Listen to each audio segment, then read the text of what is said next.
How's it going, guys? Jalen here from Blue Angels Gaming again today to bring you guys something special. We have a co-host on this video, Crunch Gaming, coming to you guys. He is the original founder for the Ghost Dragon. Some of you know it as the Electrone attack here recently after this update.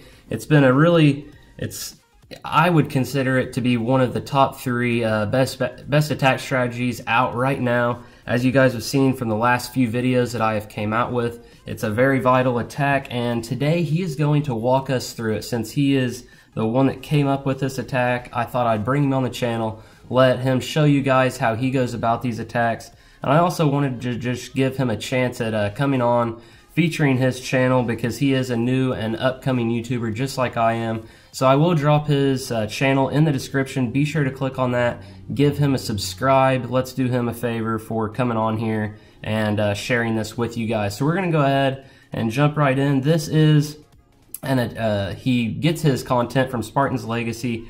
They are in the CWL Invite Division. This is a midweek war. They are currently 6-0. Doing some real work there in the Invite League and some really cool attacks. So they were able to pull out the victory, I believe. Actually, I didn't even look. No, they actually barely got beat. This was a tie. They came down to percentage, but some really cool Electron attacks in this video. So they are currently up against One Hive. That is their Week 7 opponent. And I'll go ahead and let him jump right in and get to this. So we're going to start out with a Town Hall 12 base, then we're going to go into a Town Hall 11 and a couple Town Hall 10. So I'm going to go ahead and let him take over, walk you guys through how he goes about this, and hopefully you guys enjoy. So in 3, 2, 1, we'll go ahead and get this rolling.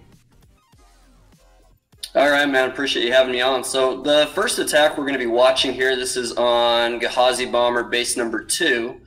This is Hodor going in here. So a couple of attacks. So this one here, he's going to bring in the Battle Blimp from about, 4 o'clock. You know, Rage and a clone spell there.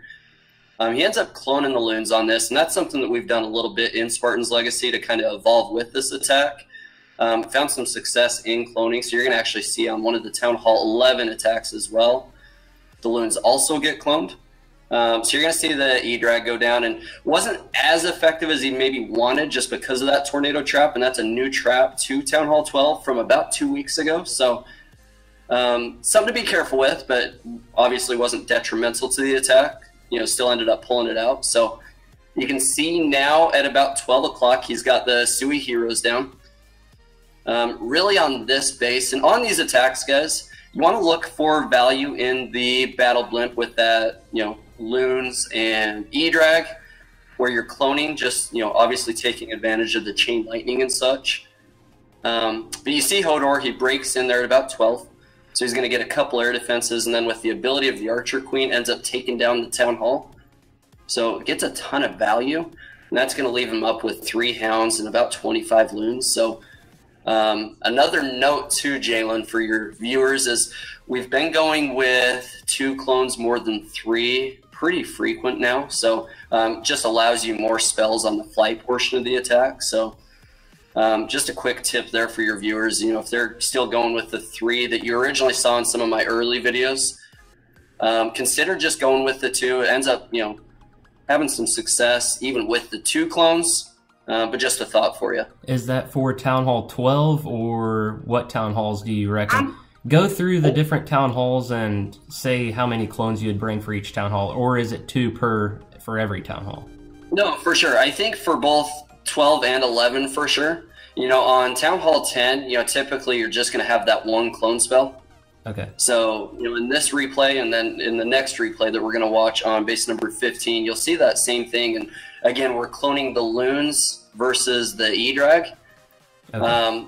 I still look to clone that E-Drag. I think, you know, the chain lightning and the bases that I look for, where you've got that kind of compact base where, you know, cloning 2 E-Drags, they're raged up, and you've still got a couple max loons in there.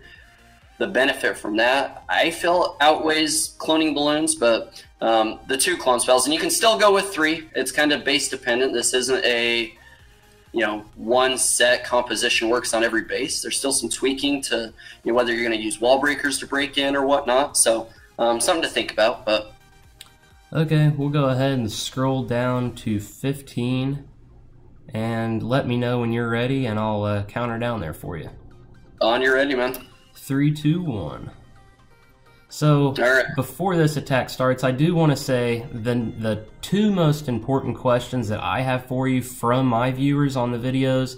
You've already answered one of them, is the clone spells. And I kind of always just say, you know, it's base dependent. Like you said, if they're all the defenses are packed together, I like the Electro Dragons, but something that's cool about our videos that I've noticed on my and your channel both is we show both. So it works with both, whether you do the balloons or the Electro Dragons. But the second question I had for you is, do you usually use Lava Loon, or have you tried different compositions with this? I have. I've played around a little bit. That was something we talked about with Judo the other day. I've played around a little bit with Hogs and Miners.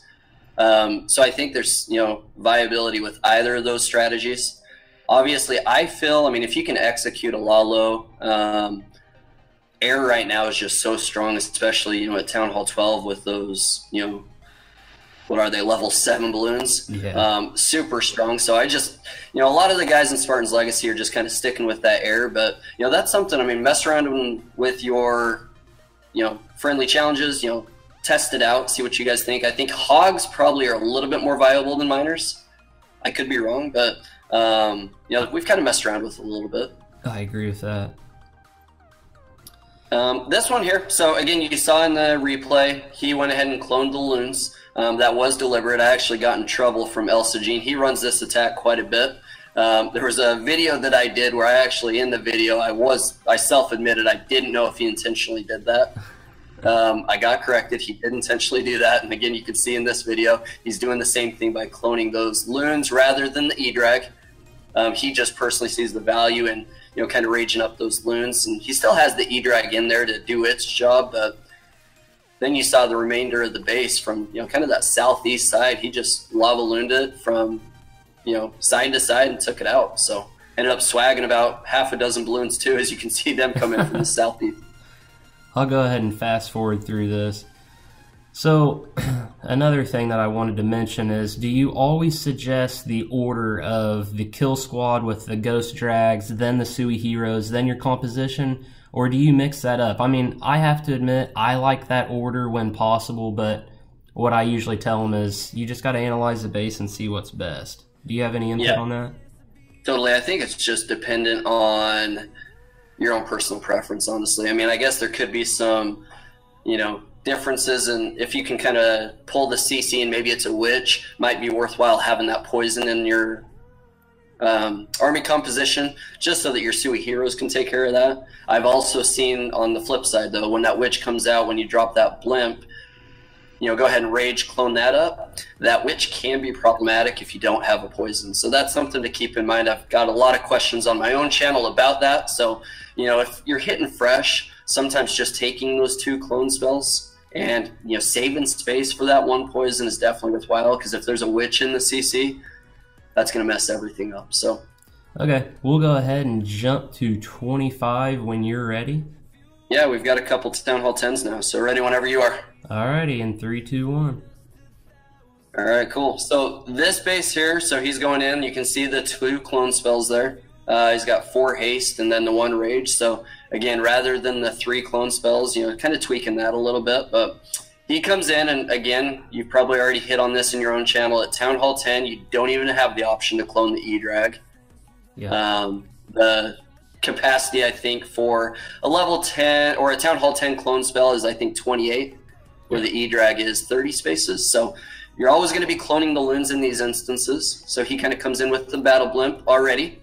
You're going to see the heroes drop at about 9 o'clock here in just a second, where he ends up breaking in, and he's going to try to break in and tag that air defense that's behind that second layer, just so that essentially, and you'll see here in just a minute, as his heroes kind of work on some of those skellies that kind of came out, you're going to see just that runway of defenses left from that southeast side of the base. And having 3 hounds, 23 loons, 4 haste spells, it just demolishes it. So I just always like to point out the amount of percentage that you can pull through with these kill squads. It is honestly crazy. Yeah, I mean, once you get, you know, a solid base where you can take out 30% of the base, plus with just that kill squad of the battle blimp, the rage, and the clone spells, it's pretty impressive. So yeah, definitely. So something I would like for you to talk about is, what town halls do you think this is most vital at? I personally think I've seen a lot of 3 stars at Town Hall 10 with this. I like it for the town halls that we're showing, 10 all the way through 12, but I definitely think Town Hall 10 is a town hall that you should definitely be using this at.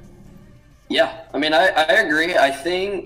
Honestly, I see guys at all town hall levels rolling with it. I mean, he swagged 4 haste right there, so that's pretty impressive. But, you know, I see this at all 3 town hall levels, you know, whether it be Town Hall 10, Town Hall 11, Town Hall 12. I think, honestly, it's probably less prevalent now, you know, in Spartan's Legacy anyway, at Town Hall 12. Yeah. We've got a lot of guys that still like their, you know, Queen Charge Lalos or Queen Charge Miners and such. But, you know, it is an attack that we're probably doing every single war at Town Hall 12. But multiple times at Town Hall 11 and definitely at Town Hall 10. So, okay, we'll go ahead and jump in on 39 in 3, 2, 1. Perfect. All right, and so this is the last attack we've got up, and this is a little bit of a variation that we made, and I actually did a video with Judo on kind of the evolution of this attack. So you're going to see Stormbreaker come in with a nice little Sui Lalo, or a Sui on his heroes first. So he brings in his BK down there at about 10. Archer Queen right behind, and they're just going to kind of work their way in. And I'll talk about the change that we've kind of made to this attack inside Spartan's Legacy, and you know, if your viewers want to give this a try out, we've just seen some good results from it.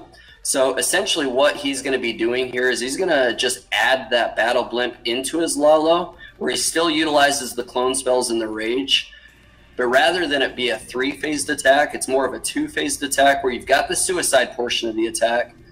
But after that, you're going to have the Lalo. You're going to see him start this shortly.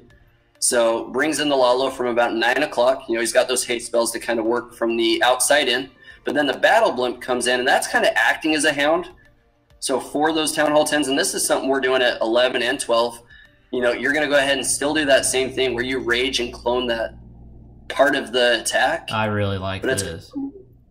Yeah, it's kind of a more fluid motion than the 3 stages. So that Battle Blimp's acting as a sort of a tank for you, and you know, just having some awesome results. So that's something, give your viewers a chance to try out, and let us know in the comments what you guys think.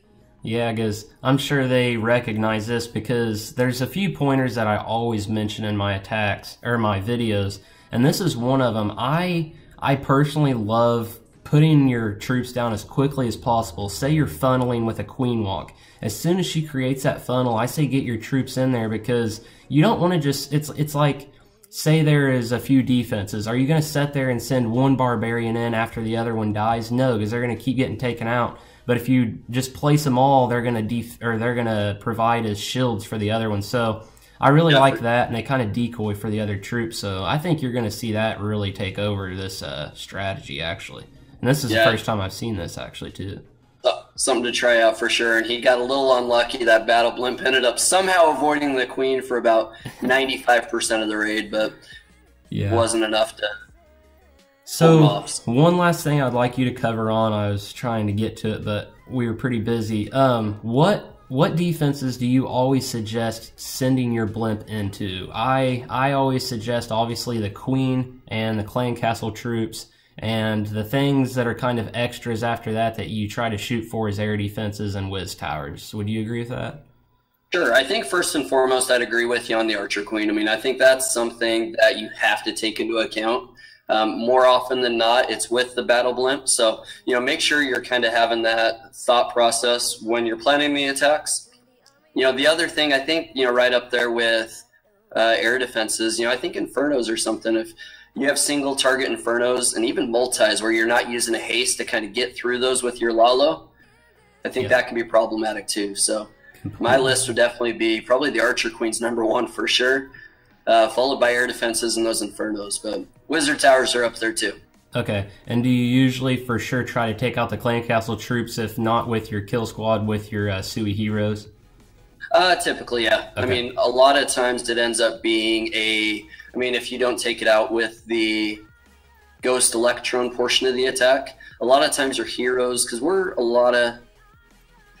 often breaking in to maximize value on our suicide heroes. So rather than just sending them on a, suicide on the outside of the base, we're breaking in a little bit deeper with them where it will pull the CC. Okay. And so if it's a witch or whatnot, we've got to make sure we've got that poison. But if it's a hound, typically the queen's just going to die off once she gets her value. We may drag the hound to a certain part of the base and then just call it good and start the Lalo. So. Alrighty, well that sounds good. Well guys, I hope you enjoyed. If you haven't yet, be sure to check out Crunch. His link will be in the description. Give him a subscribe. Check out some of his videos. If you like my videos, I definitely suggest checking his out. He provides a lot of the same content. And if you haven't subscribed to my channel yet, be sure to subscribe. Turn on your notifications. Like this video. Show Crunch some support. And guys, until next time, clash on.